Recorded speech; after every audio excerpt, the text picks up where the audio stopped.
اور جب اللہ کے حبیب دنیا چھوڑ کر اگلے جہان کے لیے رخصت ہو گئے، شریعت پوری ہو گئی، وحی آنی بند ہو گئی، تو اب فرضیت والا معاملہ ختم ہو گیا۔ امیر المؤمنین عمر بن خطاب رضی اللہ عنہ وارضاہ نے مسلمانوں کے اس جوش کو دیکھا، نبی کی اس محبت کو دیکھا اس نماز کے لیے، تو پھر مسلمانوں کو حکم دیا، 2 صحابہ کی ڈیوٹی لگائی کہ تم نبی کے صحابہ کو 11 رکعت تراویح کی نماز پڑھایا کرو۔ فاضل علوی کہتا ہے 1 رات تراویح کی نماز پڑھ لو، کہتا میرا توتا ہے جواب ہے میں نہیں پڑھ سکتا۔ ہم نے تو پہلے کہا ہے اس نماز سے محبت اہل ایمان کو ہے، اسی لیے رسول کے صحابہ نبی کے انتظار میں بیٹھے رہے۔ کہتے ہیں یہ تراویح، کہتے میں نے مولوی سے پوچھا تراویح کیوں پڑھتے ہو؟ وہ کہتا ہے امیر عمر نے دیتی سی۔ پھر امیر المؤمنین کی شان میں توہین کرتے ہوئے یہ خبیث کہتا ہے وہ تو اور بھی بہت کچھ دیا کرتے تھے۔ انا للہ و انا الیہ۔ مینوں ساری کائنات مرشد کھڑا ہو کے آکھے نا فاضل علوی 1 رات تراویح پڑھ، میرا توتا جواب میں نہیں پڑھا۔ میں ایک مولوی نو آکھیا گل سونا بندے دیا پترا، نہ رسول پڑھیے نہ سونے صدیق پڑھیے تے تسی ساری رات پریٹ کرا کے بندے نو مار دیندے ہو، کہ تسی کتھوں لے ہیں؟ اگے سانو حضرت عمر دیتی ہیں۔ میں کہا وہ تو اور بھی بڑا کچھ دندے سے نہیں سنے ہاں۔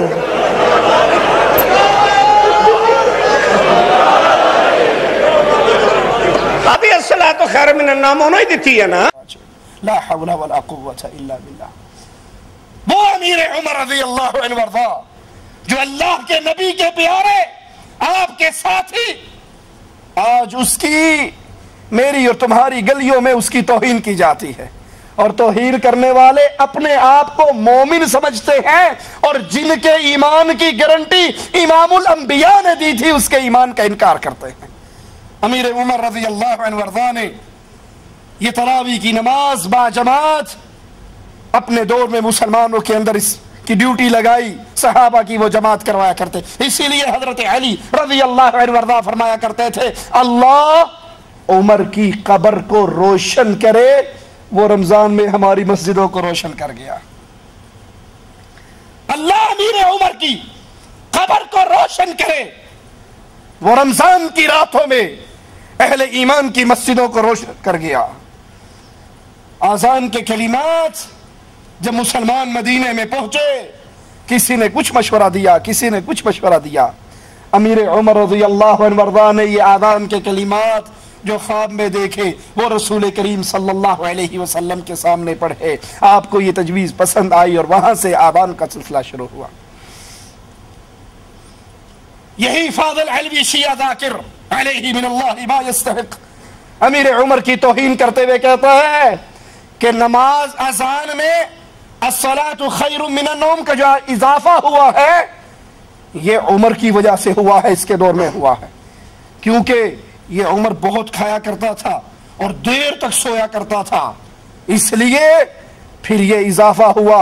اس کو جگانے کے لیے یہ الفاظ کہے گے۔ کہو اے بچہ اٹھیا ایک ساڑی قوم بچیاں تے ذہن دیکھو، سید ہے نا ماشاءاللہ، پھر تو موجزہ ہی ہے۔ فرما رہے ہیں بچہ سیدزادہ کہ علوی صاحب الصلاۃ خیر من النوم کے بارے میں بتائیں،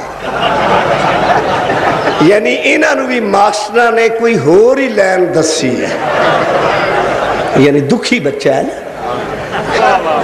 عزیز محترم نے سوال کیتا بیٹا دل دی تختی تے تویز بنا لائے، الصلاۃ خیر من النوم، اے جڑے سن نا یعنی کہ یعنی ایک نہیں یعنی وڈے سارے کہتے ہیں، کھاندے پیندے سی، بڑی دیر تے سوندے سی، بیٹھے ہو اور بھی بڑا کچھ کردے سی۔ لا حول ولا قوة الا باللہ، انا للہ و انا الیہ راجعون۔ زکوٰۃ کی آمدنی کا اندراج کے لیے، اس کو جمع کرنے کے لیے امیر عمر نے بیت المال کا سلسلہ شروع کیا۔ جہاد اور جنگی خدمات کے لیے امیر عمر نے